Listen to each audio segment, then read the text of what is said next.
یہ میں بات کرنے آ رہا تھا کہ جب ایز اے لیڈر آپ کی کریکٹر اسیسینیشن ہو تو اس وقت آپ کا اپروچ کیا ہونا چاہیے.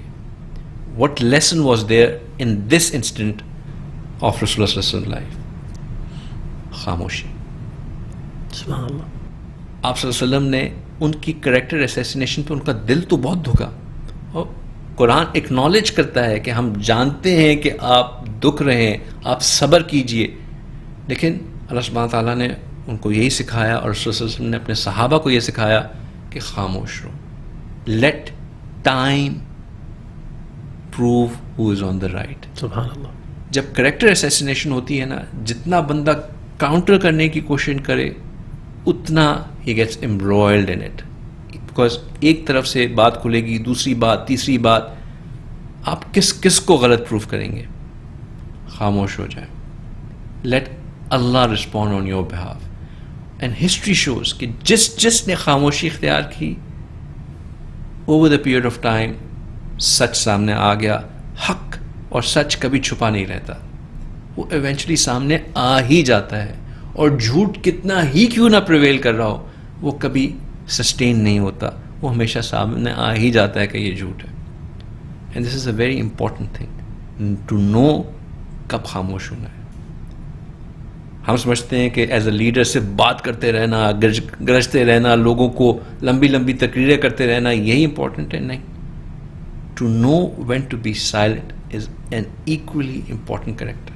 ویسٹرن میتھڈالوجی اور لیڈرشپ اور کوچنگ کے اندر اکثر اسی کانسیپٹ کو ایمپیتھک لسننگ سے سمجھایا جاتا ہے کہ ایز اے لیڈر شاید کبھی آسان ہوتا ہے بولنا, زیادہ مشکل ہوتا ہے سننا, اور اس کو ہم لسننگ کی بھی لیولز کو دیکھتے ہیں.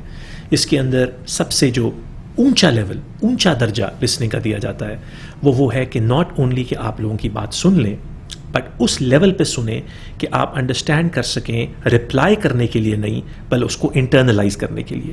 جو لسننگ کی سب سے لوسٹ کوالٹی ہے کہ اگر آپ سے کوئی بات کر رہا ہے تو آپ اس کے جواب کی تیاری سے بات سن رہے ہوں, کیونکہ اگر آپ اپنے جواب کی تیاری کر رہے ہیں تو لسننگ کے لیول بہت نیچے چلے گئے, بیکاز آپ سن ہی نہیں رہے کہ اگلا بندہ کیا کہہ رہا ہے. تو ہمیں سے یہ بھی سیکھنے کو ملا کہ ہمارے پیغمبر صلی اللہ علیہ وسلم کی جو لسننگ سکلز تھیں, ability to listen and to internalize, جس کو ہم اسٹاپ ٹیکنیک آج کل کی دنیا میں کہتے ہیں یا پاز کہتے ہیں, کہ اگر آپ سے کوئی آج کی دنیا میں امپلائی یا اسٹاف یا کولیگ یا بزنس پرسن آپ سے کوئی آرگیومنٹ کر رہے ہیں یا آپ کے اوپر کوئی ایسی ایلیگیشن یا ایکوزیشن لگا رہے ہیں, تو بجائے کہ ان کی میسج سنتے سنتے آپ اپنے جواب کی تیاری کر رہے ہیں, آپ کی لسننگ سکلز نہیں چلی جائیں گی, بٹ آپ نے ناٹ اونلی لسن کیا, پاز کیا, اور بجائے کہ فوراً جواب دینے کے خاموشی اختیار کی. یہ آج کل وہی لیسنز ہیں جو کہ کارپوریٹ دنیا میں بھی کامیاب ہیں, اور آپ نے ہمارے پیغمبر صلی اللہ علیہ وسلم کی زندگی میں بھی ان کا ذکر کیا. یہ بھی, اور یہ کہ اپنے لیول کو چھوڑ کے دوسرے کے لیول پہ آ جانا. جو ایکیوز کر رہا ہے وہ تو ہے ہی لوور گراؤنڈ کے اوپر, بیکاز وہ تو اپنے آپ کو بچانے کے لیے اب ایسے حربے اختیار کر رہا ہے. آپ ایک ہائر گراؤنڈ پہ ہیں, you need to maintain that, and that higher ground can be maintain by adapting جو لسننگ اسکلز آپ نے ذکر کی یا بینگ سائلنٹ جو میں نے کہا ان کے ذریعے. سو یہ آپ صلی اللہ علیہ وسلم کی ایک بہت میجر اسٹرینتھ تھی اس ٹول کو استعمال کرنے میں, جو پہلے انہوں نے اپروپریٹ میسج دیا, آڈینس کے مطابق, ان کی انٹلیکٹ اور ان کی انڈرسٹینڈنگ کے مطابق, ریلیٹیبلٹی کے مطابق میسج دیا, اور پھر جب وہ ٹول ان کے خلاف استعمال ہونا شروع ہوا تو انہوں نے نوئنگ ویری ویل کہ یہ tool itself will prevail, انہوں نے اس کو ڈیفینڈ نہیں کیا, نہ اپنے کریکٹر کو ڈیفینڈ کیا نہ ٹول کو ڈیفینڈ کیا. اینڈ ویری سون, کچھ ہی سالوں میں both came out as a one. شیخ بلال, ہمیں صبر کا لیسن بھی ہمارے پیغمبر کی سیرت میں نظر آتا ہے. اکثر کارپوریٹ دنیا میں in the busy and stressful environment that people live in, اکثر ایک فیصلے کے بعد فوراً دوسرا فیصلہ کرنا اور some times making decisions in stress اکثر نقصان پہنچاتا ہے. جب ہم اس کو نیورو سائنس میں اسٹڈی کرتے ہیں تو ہم یہ دیکھتے ہیں کہ جب ہائی لیول آف اسٹریس انسان کی زندگی پہ آتا ہے, انسان کے دماغ کو امپیکٹ کرتا ہے, تو پہلے تو انسان کا لسننگ سکلز اور صبر نیچے چلا جاتا ہے, جس کو آج کل کی دنیا میں امیگڈیلا ہائی جیک کہتے ہیں.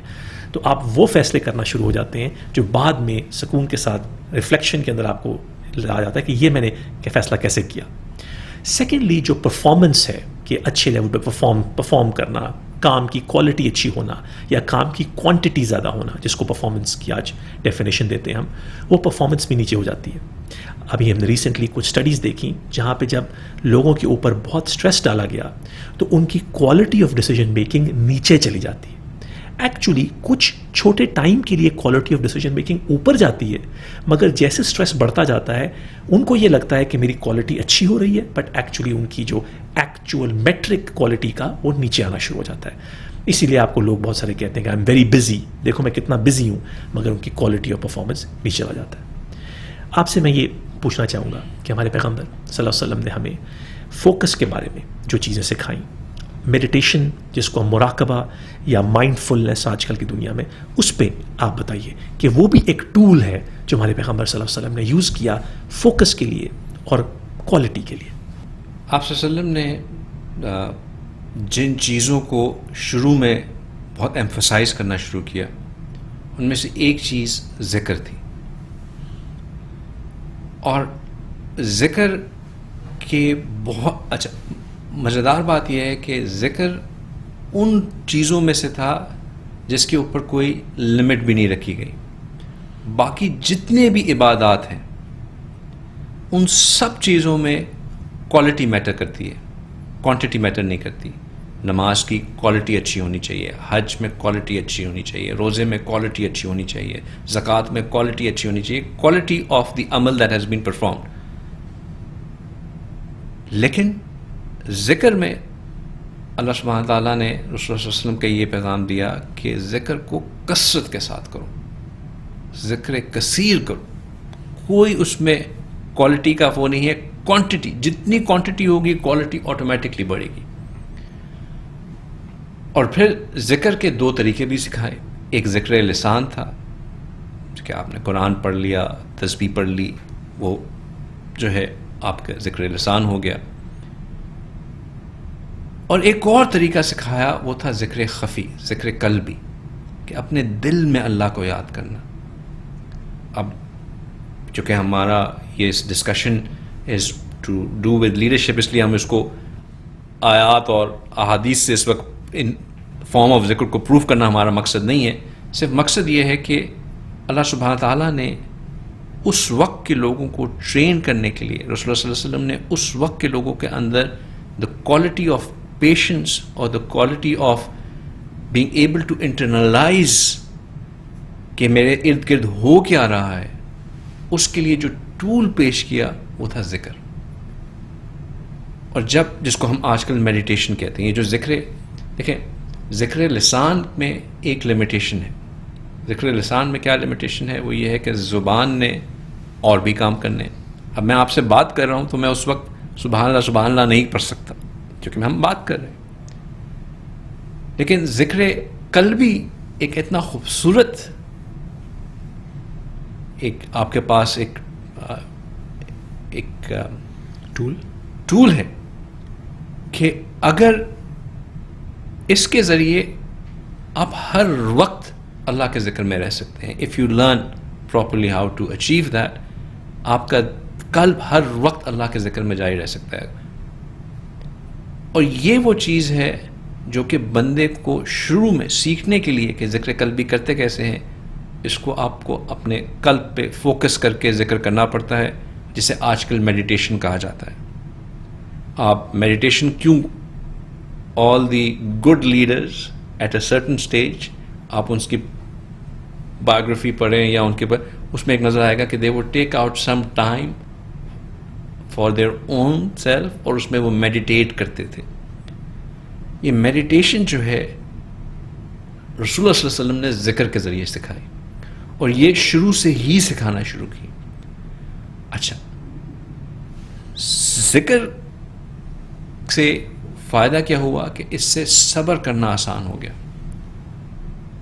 اور صبر کرنے سے پھر انسان کو جو ہے چیزوں کو مینج کرنا آسان ہو گیا. جو آپ نے آج کل جو نیورو سائنس سکھاتی ہے کہ جب آپ صبر نہیں کر پاتے تو آپ کس طرح بلنڈرز کرنا شروع کر دیتے ہیں, تو ذکر لیڈ ٹو صبر, اور پریکٹیکلی امپلیمنٹنگ صبر and that helped in better decision making, better execution, and better management of the difficult situations that came up.